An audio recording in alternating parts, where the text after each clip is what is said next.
Hi, everyone. Welcome to our next video. My name is Brittany Quemby, and I am with HITMC. And today we are sitting down with Dalton Patterson of CorroHealth today. Welcome, Dalton. Hey, good to talk to you. Good to be here. Dalton was our HITMC winner in 2020 for Rising Star in a Health IT Company. So Dalton, again, thanks for sitting down with me. I'm going to pop right into questions. Why don't you go ahead and tell us a little bit about yourself? Cool. Yeah. So like Brittany said, my name's Dalton Patterson, and I serve as the Director of Digital Marketing for CorroHealth. So I've held this capacity for about a year. And as some of you might know, CorroHealth is the culmination of four healthcare consultation companies that came together back at the beginning of 2020. We released CorroHealth in September, October of 2020 and did the full transitional launch just about a month ago. So I am excited to be here, excited to be a part of HITMC, and happy to be talking to y'all. Awesome. So, you've been on a bit of journey getting here. You were with, a company previous to CorroHealth. So can you tell us a little bit about that journey into this role at CorroHealth? Yeah. So I ended up buying stock in Starbucks because of all of the nitro cold brew that went into the process of transitioning into CorroHealth. So I held a specialist position, a marketing specialist, marketing and communication specialist position with Trust HCS. And when this merger happened into what we called NewCo, there were four companies that did not have a person holding the capacity of what I was doing for Trust HCS. So very quickly after one leadership meeting, I went from being the specialist of communication marketing for one company over digital to doing it for four companies. So quickly became the website, social media, email marketing, and external communication person for, at the time, what was Trust HCS, RevCycle Plus, Visionary RCM, and T-System. So what was cool about the merger is that I assumed that role and took over the Director of Digital Marketing position. But for a period of 9 to 10 months, I got to act as a consultant inside of this corporate entity, which was really cool because we had to upkeep all of the brands while we were working in the background, developing the brand of what is now CorroHealth. So in reality, I was consulting for 5 different entities at one time. And then we ended up bringing in TCP Services, which is another company that provides AI for CDI solutions. So 2020 was an interesting year, and it was really cool to work for a company, but be treated like a consultant inside of all these different divisions inside of the company, if that makes sense. So it was cool. Definitely. And, I guess, 2020 has been crazy and interesting for, a lot of reasons. But, managing 4 separate entities and then trying to bring them all together as one brand is a feat on its own. I did something similar at a previous role, and, trying to get everything in order and to make a cohesive brand as you're still running those 4 separate brands is very, very difficult. So congratulations on, doing that and coming out of 2020 along with everything else alive. And then the added component of, the name of the company that you're going to be rolling out, and all Right. of these details, and you can't say it. You can't let anybody know that you know anything, otherwise you ruin the surprise and the rollout. So that was probably one of the hardest things, is knowing the branding, knowing the name, and not slipping up and saying that in the process. Right. And it's funny you say NewCo, because at a previous company, we had the same thing. It was NewCo. So everything, the name was under wraps, and all the meetings we had was like, oh, NewCo, until the, the actual brand was released out to the market. Yeah. Yep. And so, you talked a little bit about Trust HCS. Was that your first role in healthcare marketing, or can you tell us about, how you got into your first role in marketing, and maybe why you decided to do that? Yeah. So healthcare marketing was not my choice whenever I got back into marketing. I'll be totally honest about that, because I actually was holding I was holding a project management title with a civil engineering company. And I served that role for about 2.5 years. And I really was just not enjoying it. I was not enjoying the pace of the work. I was not enjoying what went into it. And I knew that my heart was in marketing.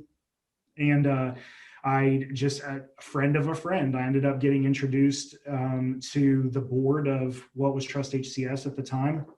The CEO of the company was actually one of my really good friends. And what I didn't know is that he was interviewing me behind the scenes for this marketing position that I didn't even know was available. And then he called me one day and he said, "Hey, I know that you've been wanting to make a change and we have this role available. I want you to come meet with our board. I want you to meet with our leadership, and I'm passing it to them at this point. I just want you to interview and see what they think." So I wasn't expecting to be in healthcare marketing, but here I am. I'm about somewhere between 3 and 3.5 years into my role in healthcare marketing, and I see it as my career. I know that this is what I'm going to do to the point of either retirement or full-time consultation. So I was not expecting it, but I love that it happened, because I love what not only my career, but the relationships inside of my career have turned into over the last 3 years. Healthcare marketing is not easy. It is very niche, and it is frustrating at times, and the perception is that it's an industry from a marketing standpoint that's somewhat behind generationally. So it has been a challenge, but I have absolutely loved it, because when I get up and go to work every day, I have to think about, okay, how do we expose ourselves to a very niche target market that may not be as digitally advanced or may not have as many resources as other retailers or other industries, or fill in the blank. So Right. And you say 3 years, and you've done a lot in 3 years. I know a little bit about some of the things and projects that you work on, and we'll talk a little bit more about that later. But you should be congratulated for everything that you've done in those 3 years in healthcare marketing. So it's very, very, very good. thank you. So yeah, let's talk a little bit about the award. So I always like to know, what was your first reaction when you won the Rising Star Award? Completely shocked. Whenever I got the notification that I had become a finalist, I was shocked, and I thought, you know what, especially with who I went up against, I thought that there was no way that I would actually end up being the Rising Star. And I was shocked. I was humbled, because I know the velocity, and I know the professionality that's inside of the people in the HITMC community. I know how much I have personally learned from everybody inside of the HITMC community, and I've always taken the fly on the wall approach, because in tweet chats and everything else, I just sit back and watch and learn, because I am still so young as a marketer inside of the healthcare community. So the fact that I ended up winning just completely blew my mind. But it has been very cool to continue developing in that role and having conversations based around that. And just you hear that everybody is their own worst enemy, and I'm the epitome of that. I don't I give myself a really hard time about the work that I put out, but seeing it come to fruition and being awarded the Rising Star Award, it was all just super cool and super humbling. That's great. And I love hearing about everybody's reactions, and especially when you don't think that you would end up winning the award. It's always the best kind, but it was so well deserved, Dalton. So I'm so glad that you won it. And so kind of talking back a little bit about what you had talked about a little bit about your accomplishments up to this point. Is there a project, and there's a project that I know that you've done recently that stands out in my mind, but I'm wondering, is there a project that stands out for you that you've been personally most proud of in the last few years in your role? People inside of the HITMC and HIT community have probably heard me talk about this, but the road to AHIMA and the continuation of that in the middle of COVID and the AHIMA Car Talk campaign, that's got to be at the top of the list, because we did something that nobody inside of the healthcare community had seen before. We went on a road trip. We video recorded everything that we did. We were posting and polling and interacting along the way.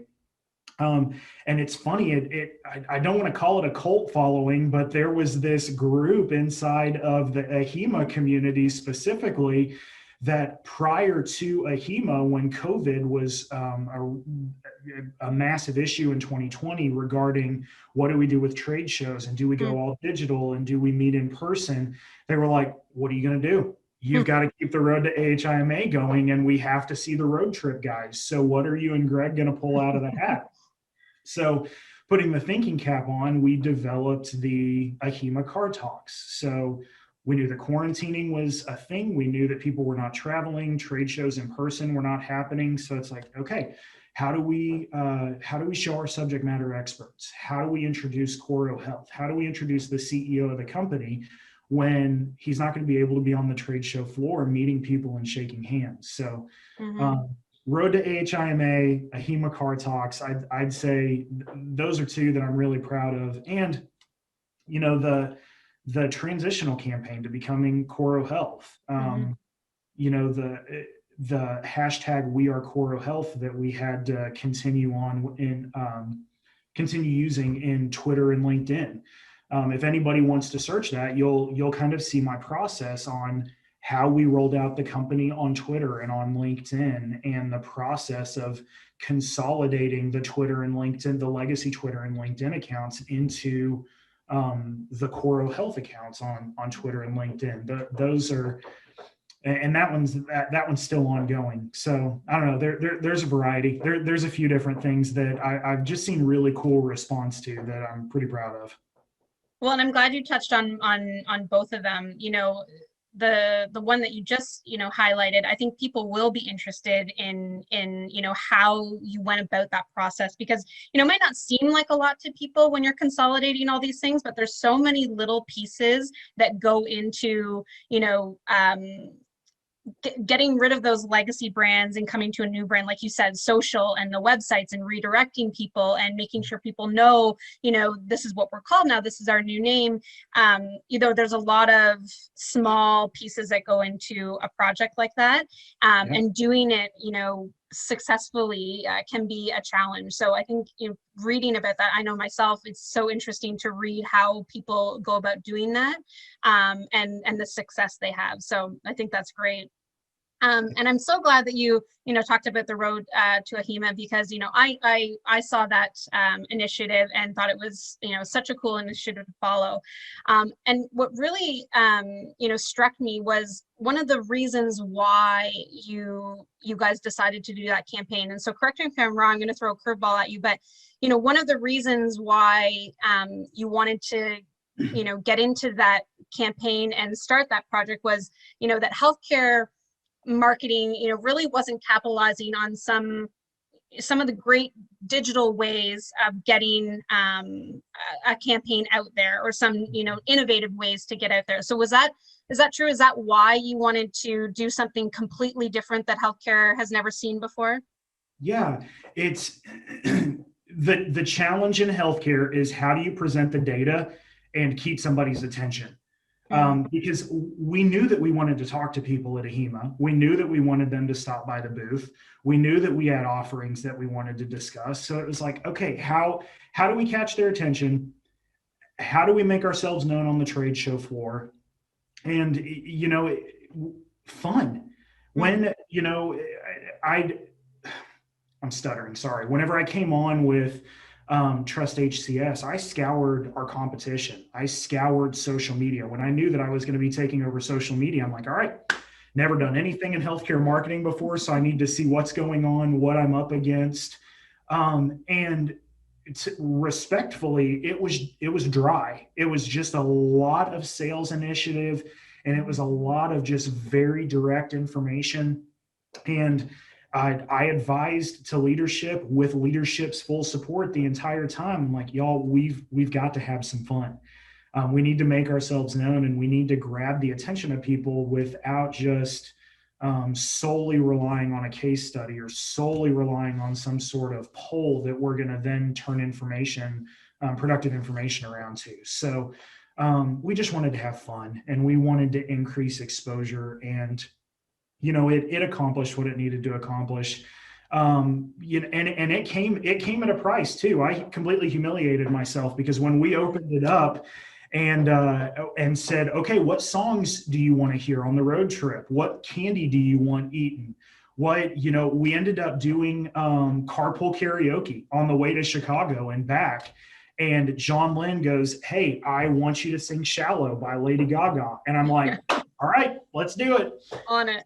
I don't know if you remember seeing that video or not, but I belted Shallow by Lady Gaga, and we dressed up, we put wigs on, and we acted like the Wayne's World guys. And they were just, it was just totally goofy, and it was awesome, and it accomplished exactly what we needed it to. And, and I think, you say that you made a complete fool out of yourself, but I don't think that's the case. I think, we need a little bit of that less staunchiness in healthcare. We need, to look to our consumer partners who are doing, these unique and funny and outgoing things, because that's authentic. And I think healthcare needs a little bit more of that authenticity in the industry. So I think you guys brought that, which is such a breath of fresh air, for sure. Yeah. Well, and the word that you just used is kind of my mantra going into this year and coming years. I've always wanted, since I started in healthcare marketing, I've wanted to see healthcare marketing excel and propel forward. Because it is an aspect of marketing that is stuck a few years behind other industries around the world. And, I wanted to see new and fun things and authentic things coming into play. And with authenticity specifically, taking COVID into consideration, and I hate using those words, but it's reality. COVID has impacted what we do, the way that we market, the way that we communicate. And with people working from home primarily, and the way that people shop, the way that people communicate, it's all changed, and it's all been digitized. So, when somebody goes out, when you have that lack of interpersonalization, and you're not meeting with people regularly, and you're not sitting across the table from people regularly, when they get on social or a Zoom meeting, or they're searching a website, at this point, people are starving for authenticity. They want the personal connection. They want to know that who they're interacting with is being authentic and being real about, what is the need? What is the current situation? What are you currently going through? And how can we objectively work together to overcome whatever issue may be at hand? So being real, being authentic it's a really big thing for me this year. Well, I love that. And I mean, I think you guys nailed it. So Thanks. So, talking a little bit more about the award, what do you think winning the award, what has it meant to you, and maybe what has it meant for your career? I think that the best is yet to come. That's probably all I can say at this point. The recognition has been incredible. So this person doesn't know this. This person probably doesn't know how highly I regard him. But Gil Bosch is one of the most incredible people inside of this industry that I have ever encountered. He doesn't, I'm sure that he probably wouldn't say I've taken Dalton Patterson under my wing, but being able to follow him, being able to communicate with him, being recognized by him, and learning from him regarding, worldview and healthcare marketing and interpersonalization skills, and I could keep going, but getting to work with people like him and you and John and Colin and Stacy, and I could just keep going naming all of the people inside of the HITMC community that um, I don't know. You guys have all completely changed the course, changed the pace, changed the trajectory of my career. And winning that award, I have to push everything back to HITMC, because I wouldn't have been involved with HITMC if it wasn't for Amber Doster and Amber Doster's tenure with HITMC. And the first year that I attended HITMC, I made all of these close friends inside of the healthcare industry that have just kind of picked me up and pushed me forward. And it's like, okay, lock arm in arm, we're doing this together. So what does it mean for my career? It means that I have this incredible community I'm going to continue learning from, and I really do think the best is yet to come.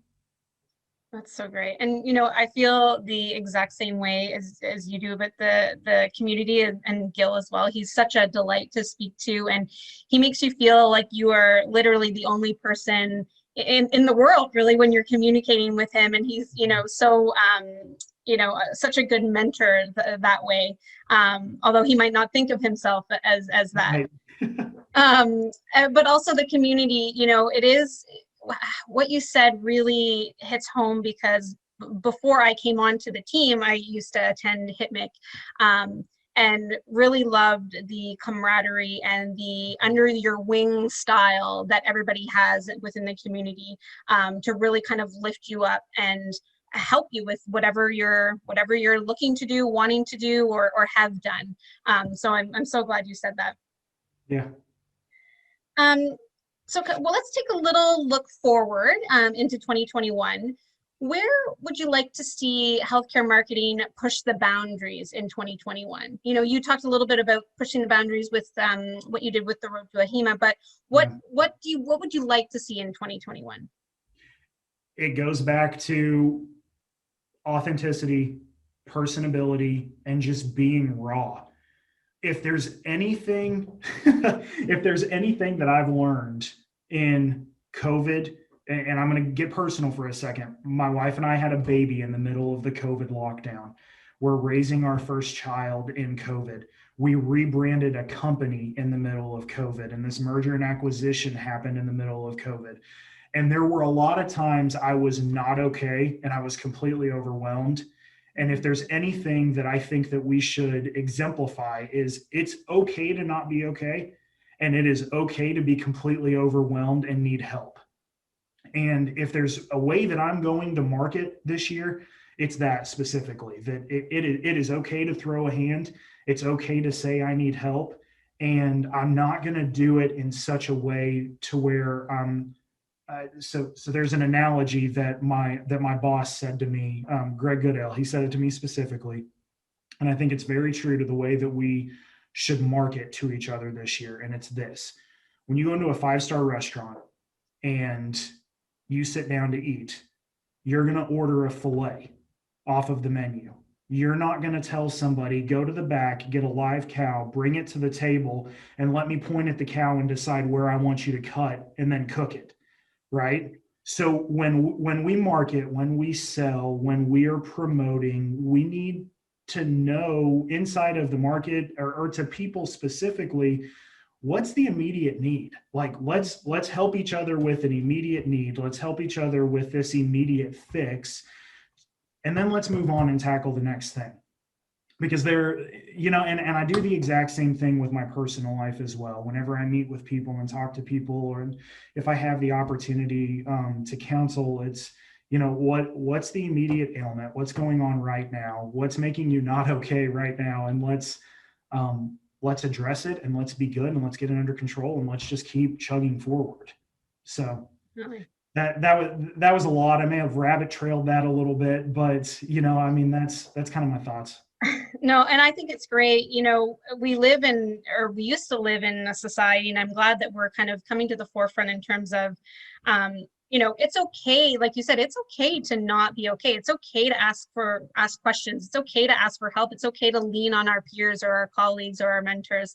I think there was a time where everybody felt they had to be the best and do it all on their own and take on everything and be the best dad, be the best colleague, brother, sister, mother, but I love that we're getting to a spot in society where we can lean on each other, and that's okay too. That doesn't make it worse or better. It probably makes you better because you can learn from experiences from people, and like you said, you hone in on what is most needed and go forward from there.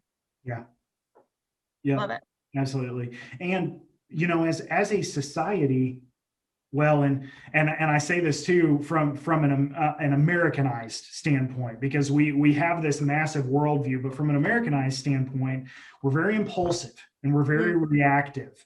And if there's anything that the last 12 months has taught me, it's that it's okay to step back and not be so impulsive and not be so reactive, and to critically think and to be a little more exhaustive in the details. Yeah, I totally agree. Any trends that we need to stop doing this year?